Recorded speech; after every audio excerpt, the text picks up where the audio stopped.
Hello everyone, more Cayne. And, well, we are really close to the end. As far as I can tell, anyway.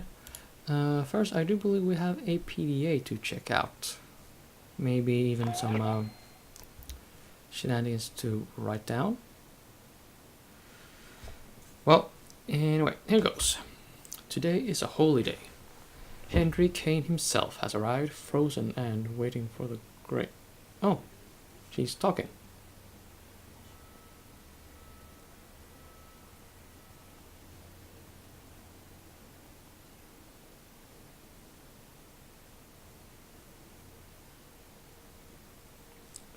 Oh, yeah, by the way, I could probably tell you this now as well, now that I'm interrupted and all. I did notice that FMVs, like pre-rendered cutscenes, are very loud. Well, quite loud, at least. Maybe not to the point that, it causes any pain to anyone using headphones, unless, I don't know, you have a really loud volume on your headphones already. In which case, exercise moderation. But, well, I think it's... Well, yeah. If you see a cutscene, expect me to be quiet and expect it to be loud. React accordingly. Enough said. So, holiday, yada yada, Henry Cayne, frozen, waiting, yada yada, great harvest to come. Soon the flesh of the immortal vessel will bring him new life. We're closer than ever, and I know it. The race has begun, and I will not allow Dr. Adams, the heretic he is, to win. No, Cayne will not allow it. He knows his plan, and he knows that it ends with me. Our Leviathan is Samantha. Nothing on earth is her equal. A creature without fear. The Book of Job 41:33. I don't know my Bible, so I have no idea what that is meant to refer to, except, well, a Bible quote. Here's that date mix-up. Well, anyway, on we go. Never again will he die. Never again will he feel pain. Never again will he leave us. He will be reborn of his own duplicate flesh and not that of Adams and his ridiculous mind transfer parlor trick. We are getting closer. Our next patient has undergone the new and improved genetic fusion procedure and is reacting well. The spinal cord has been killed, meaning that the dead cells will need to regenerate and reform into a functioning spine. No signs of physical rejection thus far, and cellular regeneration is slowly beginning. It should reconstruct itself overnight, which would be cool AF, I have to admit. Our Lord has stricken us with inadequacy. We have failed yet again. This is my fault, and I must, as always, accept responsibility. This time, I've added hooks to my whip, and I shall flagellate until dawn. I will elaborate on the results after I've taken time to reflect. So, the lady with the, with stroke, with the funny face, yeah, she's hooking up with this guy. I'm not gonna judge. I'm not gonna judge. Fusing Samantha's DNA with the patient's caused the newly regenerated spinal cord to expand drastically, forcing the vertebrae to audibly pop into even howls. Soon after, the patient's immune system attacked the rogue spinal cells, which in turn retaliated by killing off all other attached nerves. In the end, the patient succumbed to asphyxiation, as the new cells burned through oxygenated blood more quickly than the lungs could produce it. Another failure, but still not a wasted body. Well, this is actually really good science fiction right here. New cells that divide and process stuff and regenerate and all that kind of thing quickly will use a lot of ATP. To generate ATP, we need oxygen and also a fuckload of sugar. Well, more oxygen than sugar actually, but whatever. So if our lungs and the rest of our bloodstream does not, is not adapted or suited to oxygenate the blood quickly enough to, supply this these quicker cellular processes, this is what would happen. Yeah, you can indeed asphyxiate without being strangled. Well, I mean, your cells would have to, do crazy overtime processing and, yeah, and be pretty much turbocharged, but it is basically possible. Just not gonna happen to a normal human. Okay? Don't fear. Not gonna happen to you. Okay, April 8th. Praise be, I've spent the day, or at least most of it, reflecting on our Saviour's brilliant plan. The pieces slide into place. Samantha, myself, and the almighty Cayne in the same facility. The planets are aligning. The end draws near. Or perhaps the beginning. So the end has not yet been written, is it? Missed reference. Boom, boom, boom. I'm glad we have finally found a use for Ralph. We have put him to a more productive task. Ha!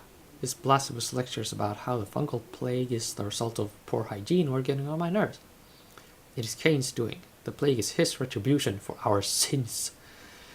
Yeah, I find religious types creepy for basically this reason. Tonight we test again. We'll be using the same procedure as before, but this time an enzyme inhibitor will be introduced to prevent excess tissue generation. We must not accept failure. We will bask in the light of Cayne's restored glory. He that hath an ear, let him hear what the Spirit saith unto the churches. He that overcometh shall not be hurt of the second death. Revelation 2:11. I'm sure it is. Still, the patient lives. However, it has exhibited some concerning symptoms. Although the spinal cord has stopped regenerating at an appropriate time, the arms and legs will occasionally twitch, or more accurately, flail. It seems that the spine has control over the connected limbs.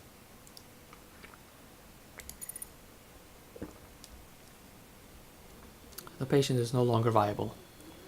After a promising start, the regenerative tissue again expanded beyond intention. Surprisingly, the patient's removed vocal cords were reconstructed.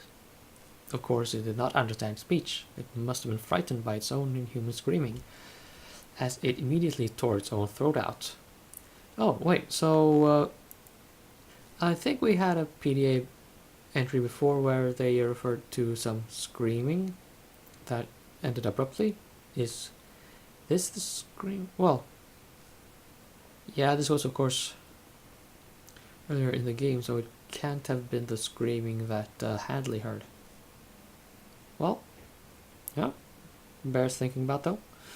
Anyway, after some gurgling, it regenerated within hours.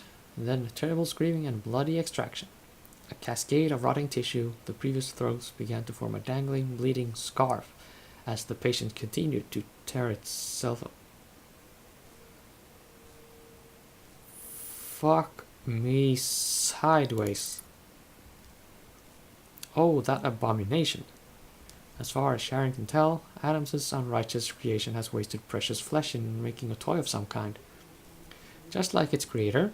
No apostrophe there. Editors. Bad. The abomination has been an unholy waste of resources. Even a name such as hobo is an undeserved grace. It is an animal and nothing more.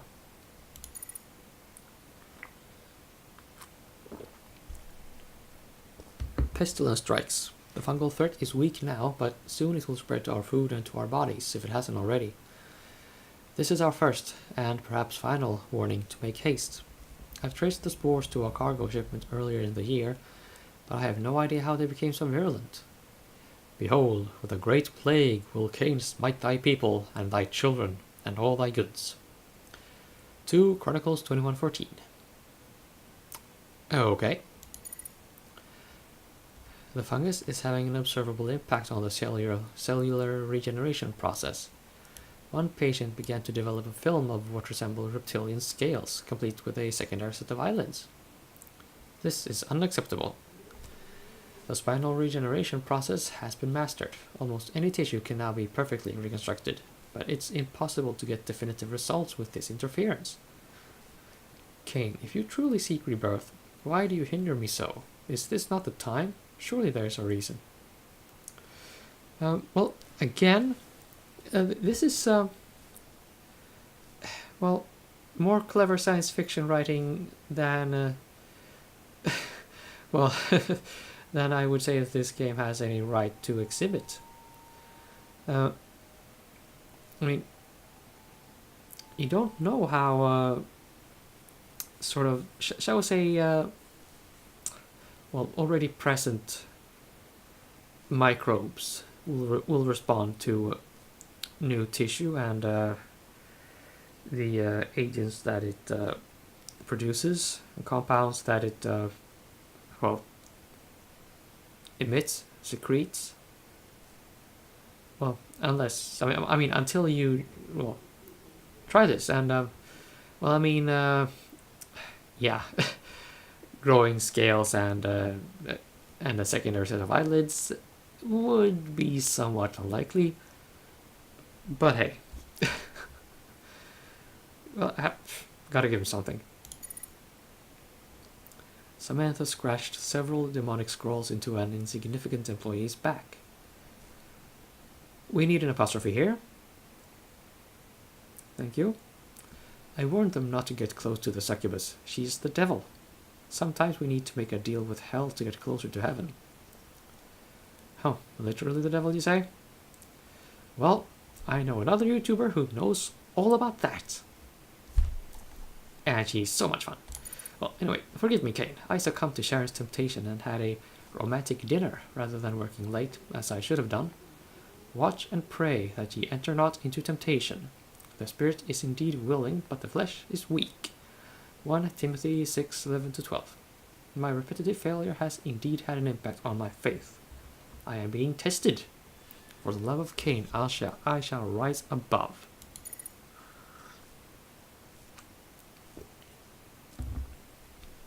Today I noticed that my laboratory is missing several incubators. The last inventory check was several months ago, so it could have gone missing at any time. This is undoubtedly the work of Adams, but why? He doesn't need the equipment, and I can certainly spare it. Perhaps the hobo is involved. It is disconcerting at best. Time is of the essence. Samantha's escape today is likely to be the first of many, and we will eventually run out of ways to subdue her. The re-engineered grubs are producing a potent gas that is driving the beast to fluster. Whether she kills us all or we find a way to kill her first, neither outcome revives Cayne. I will not rest until he has returned to intervene. From this point forward, I live for nothing else. Okay, well, sure. What do we do about this, though? Yeah. We look at the crew facilities today, or in this episode. We still ignore this wholeheartedly, and I will have to remember that I do not need to double click anymore.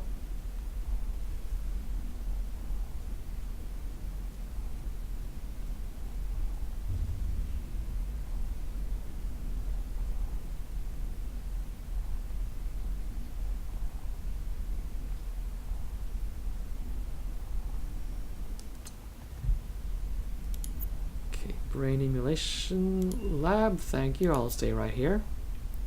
Crew facilities. What was the code for that again? Let's see. Lightning mold, flag, plus, and triangle.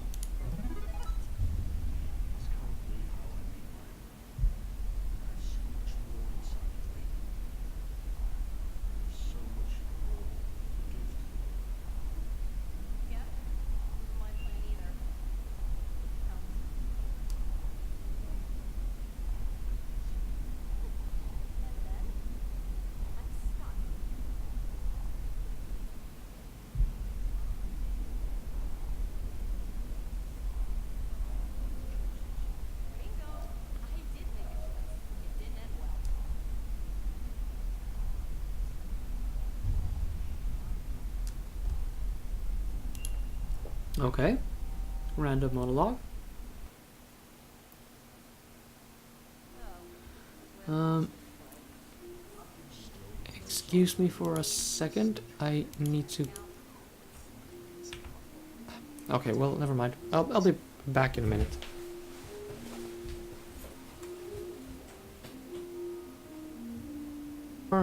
Right at the end of the monologue, if my editing skills are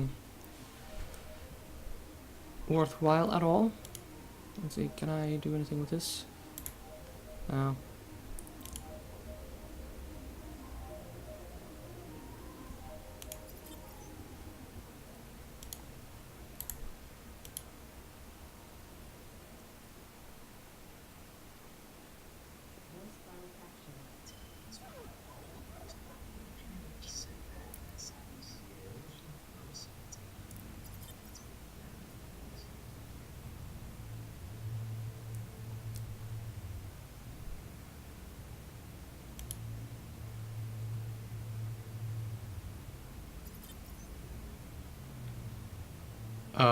So why do we need a stripper pole again? Well, anyway. We go on.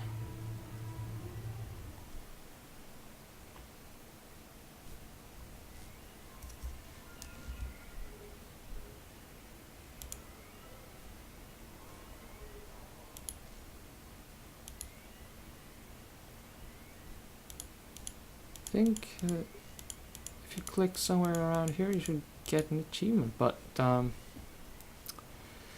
well, well. We actually should check this place out, and I need to go away for a few seconds again.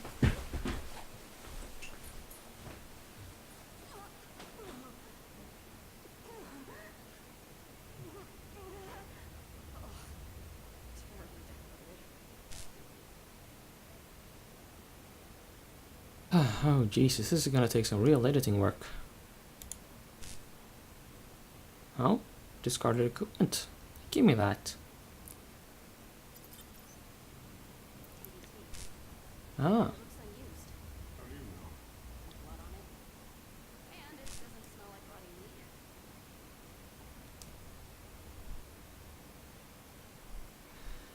So, this is gonna make sense.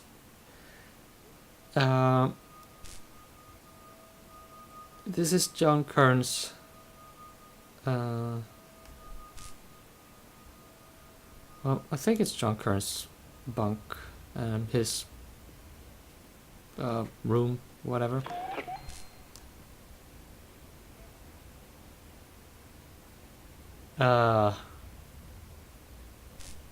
Okay, so Julia is John Kern's daughter. She would not refer to, I forgot her name, the stroke lady. She will call her mother. But this is where her father and the stroke lady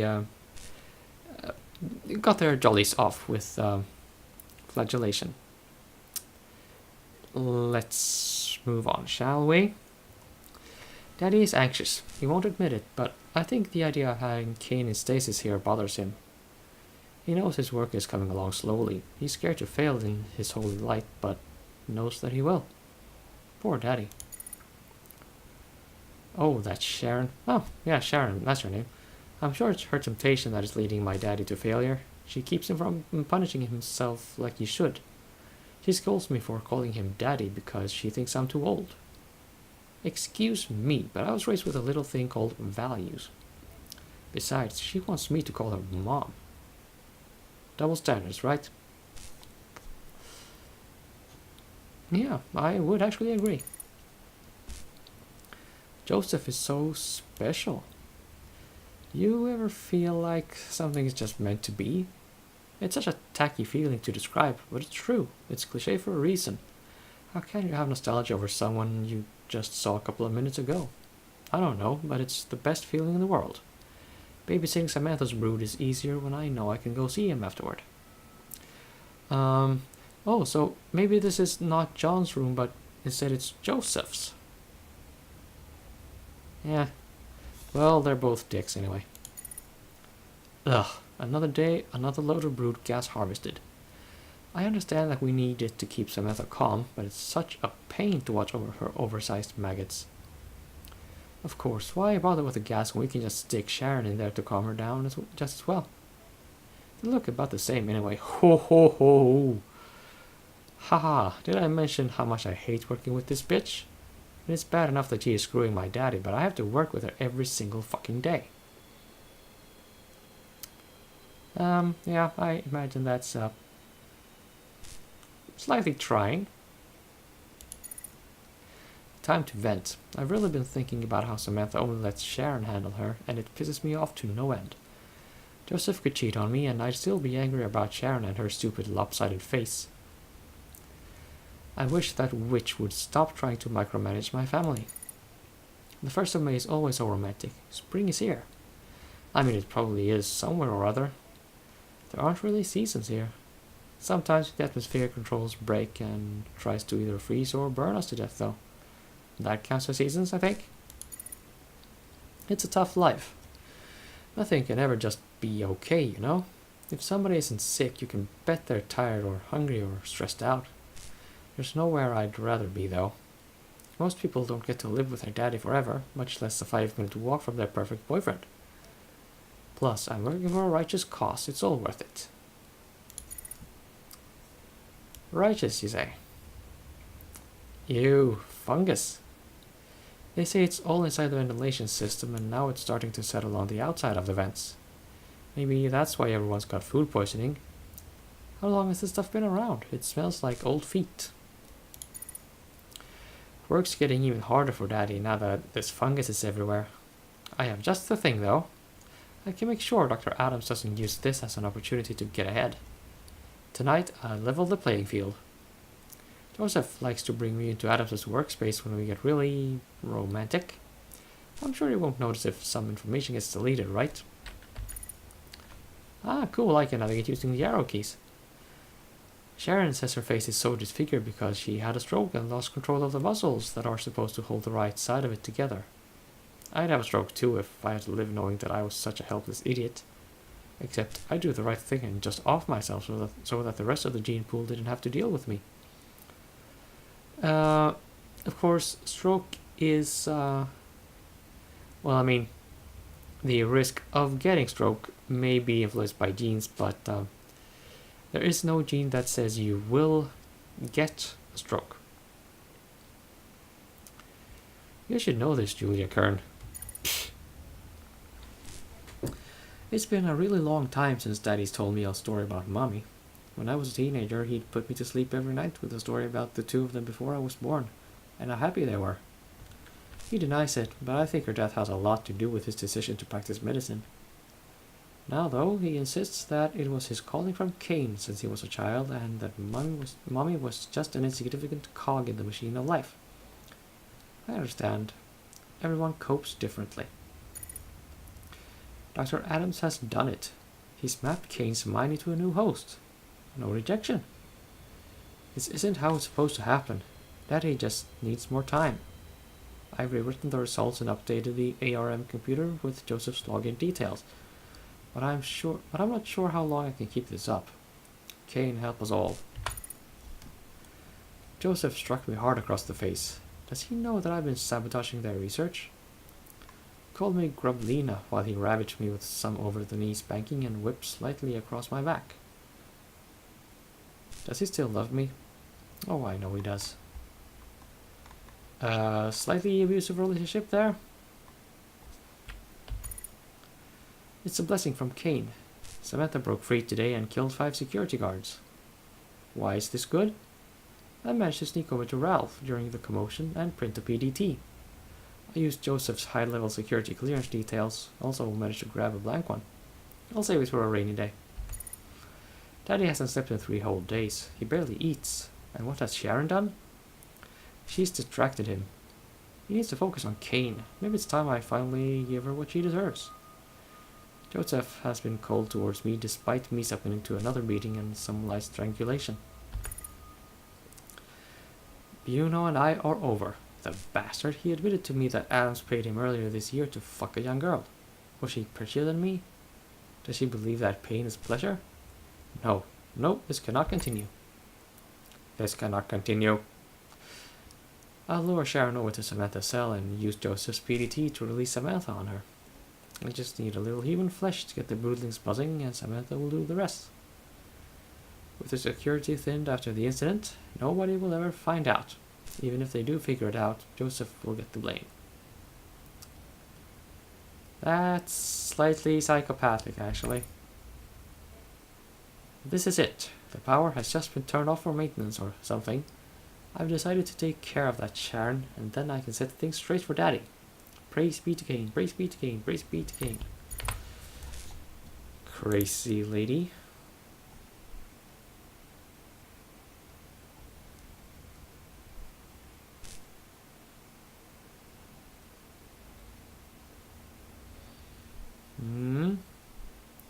Do we have anything else? Oh, these vintage photographs, that's a... I think you're meant to be a clue of some persuasion. Let's look at the safe, though.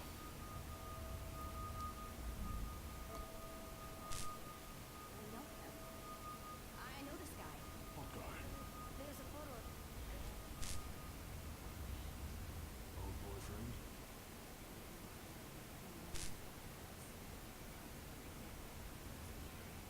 they chose the hospital. Who?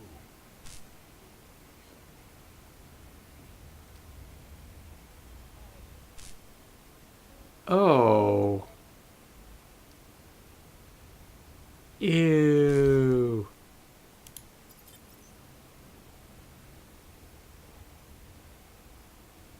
That's his child we're carrying. What the balls. Ugh. Ugh. Ugh. Okay. This is gonna have to be the end of the episode. I will do some editing shenanigans, and the resulting episode should not be a half hour long.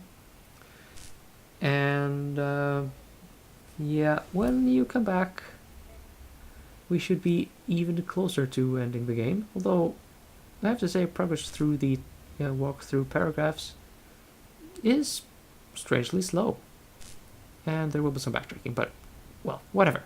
See you soon.